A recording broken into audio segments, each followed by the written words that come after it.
Perfume passages, high-quality niche fragrances, exciting brands, and hidden gems. Today, we take a stroll through Paris Perfume Week, which took place from April 9th to 11th. This relatively new trade show, organized by Editions Ney, which also publishes a fantastic print magazine, marked its third edition this year and has already established itself as a key event in the independent perfume scene. While last year's event was held at the Bastille Design Center, with industrial design featuring wood and steel, this year's edition took place in the monumental and larger Palais Brongniart.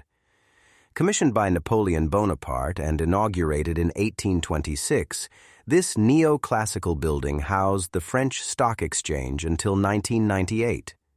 This venue is ideal for an intimate trade show.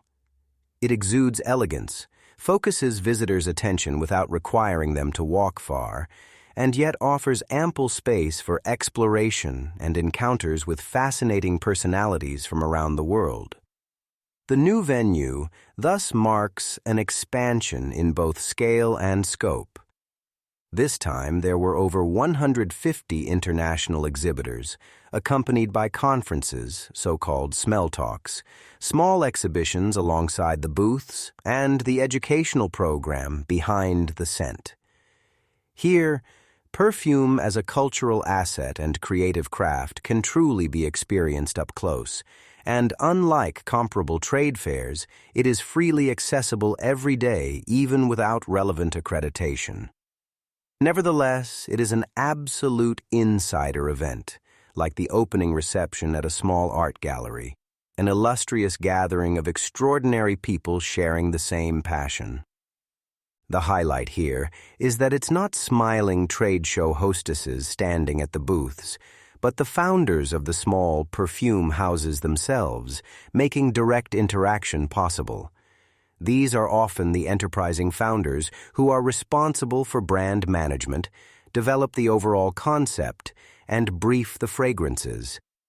Sometimes, however, they are the perfumers themselves, such as Giuseppe Imprezzabile of Meo Fusciuni, Pisara Uma Vigiani of Dusita, not represented with a booth but offering workshops in her boutique as part of the supporting program, or Martin Schwach of Kintsugi. He launched his brand together with Daniel Nikoloff in 2021. As the owner, Schwach is personally responsible for developing every single perfume formula. His compositions are characterized by the use of high-quality natural oils and responsibly sourced ingredients. Nikolov handles the business side and brings their shared vision to life in stores through sales. The rounded bottles are minimalist and require a closer look. This reveals an eye for detail and the brand's concept, a homage to the Japanese art of repairing broken ceramics with gold lacquer, thereby elevating them to something greater. Hence the brand's Japanese name and the subtle intentional crack in every label. The fragrances, fittingly, lean toward a Far Eastern, fresh aromatic direction. They do not cater to every mainstream genre, but rather revolve around a central olfactory theme and explore its facets. Here, there is no overpowering sillage, but rather subtle compositions that slow the pace. According to the brand's own statement, the fragrances are meant to invite the wearer to gain a deeper understanding of themselves. Taum and Kaigen are particularly well suited for this. They feel friendly, at once familiar and foreign, and awaken the desire to understand them more deeply. Meo Fusciuni also stands for slowing down and inner reflection. Here, fragrance is understood as a poetic medium, nourished by memory, literature, and reflection. The brand describes itself as an intimate diary told through scent. Federica Castellani, along with artist and perfumer Giuseppe Imprezzabile, were present in person and explained the vision behind their fragrance creations with great openness and warmth. They create scents for those who see perfume not as an accessory, but as a presence in its own right, for those who love to lose themselves in stories that only scent can tell. In 2026, their focus was not on loud new releases, but on deepening and communicating existing scents, a deliberate counterpoint to the rapid pace of new releases seen in some other brands. Straightforward, unadorned bottles filled with colorful liquid and round wooden caps quickly drew attention to Gigiti. This collection, which strikes a balance between clean and pop, also hails from Italy, a fact not immediately apparent from the name or the Asian characters on the bottles. The brand emerged from a collaboration between Italian and Chinese creatives in Milan. It sees itself as a bridge between Eastern and Western cultures. The name Gigiti is the phonetic transcription of a Chinese term that roughly translates to energetic or joy of life. The names of individual fragrances, such as Huan Yi or Lian Yen, are also based on Chinese terms and traditions. The fragrance's notes are a fusion of European and Far Eastern traditions and are intended to capture specific moments of longing, nostalgia, or meditation. They are mostly subtle and emphasize natural textures. A distinctive feature is the gourmand fragrances, which showcase their notes in a mature, natural way. The brand describes itself as exploratory, open-minded, and beyond conventional market logic. No new launches were announced at the trade show. Instead, the existing fragrances were presented as olfactory experiments. The brand Views, spelled F-E-U-A-S, pursues a different concept. It was founded in 2023 by Ludwig Quay Bisseret, who previously gained experience at L'Oréal, Chanel, and Clarins. Its philosophy is based on applying haute couture principles to the world of fragrances. The brand does not view perfume as a mass-market product, but rather as an exclusive collector's item. The heavy bottles resemble high-quality decorative pieces in a modern, minimalist interior designed by a high-end designer. The heavy lids of the bottles, shaped like a large sphere on a square base, are made of concrete and colored differently depending on the fragrance. Each bottle is handmade in Grasse. The caps are also manufactured in France in collaboration with the Lyon-based design duo Gons. The fragrances are released in limited editions of 2,000 bottles and will not be reproduced once sold out.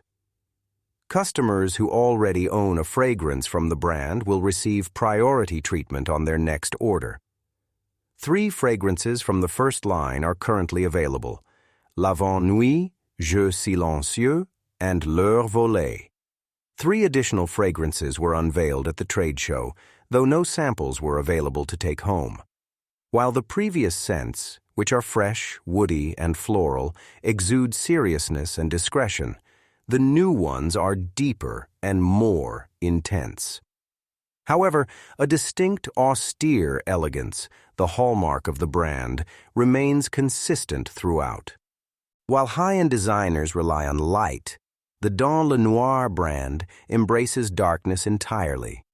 The brand is among the most conceptually exciting offerings at this year's trade show. Its perfumes were developed and tested in the dark. The creators operate dark restaurants and install scents at various points within them, partly for orientation and partly to create intense olfactory experiences. The brand's goal is an instinctive choice of fragrance without visual distraction. Only in the dark can a scent be experienced neutrally, according to Dans le Noir. The house exclusively showcased 2 creations from its new line, which is not yet available. The gentle and rather feminine scents are intended to be intimate encounters where the perfume is perceived in the depth and silence of the night. The concept certainly invites one to spray these or other perfumes in darkness and silence at least once. Additionally, they offer perfume and wine workshops that, as you might guess, take place in the dark. There was also an opportunity to do so as part of the fair's accompanying program. Things were more visually striking at Superfumista. Here, a strong brand presented itself, one that combines fragrance with pop culture, humor, and individualism. The collection is deliberately bold, yet crafted with precision and high-quality ingredients. The bottles are elegant and sit comfortably in the hand with their chic wooden caps. While there were no new releases at Superfumista, chatting with the team while sampling the scents offered a chance to discover something exciting. Through their own app, you can have a perfume created for yourself, crafted with high-quality fragrances and made by hand, just like the collection itself. After selecting your notes, you receive 2 to 3 samples by mail, allowing you to choose one at your leisure and request any changes. The fragrance is adjusted 1 to 3 times, depending on the package you choose, and in the end, you receive your personalized perfume with an engraving in a 30-milliliter bottle of your choice.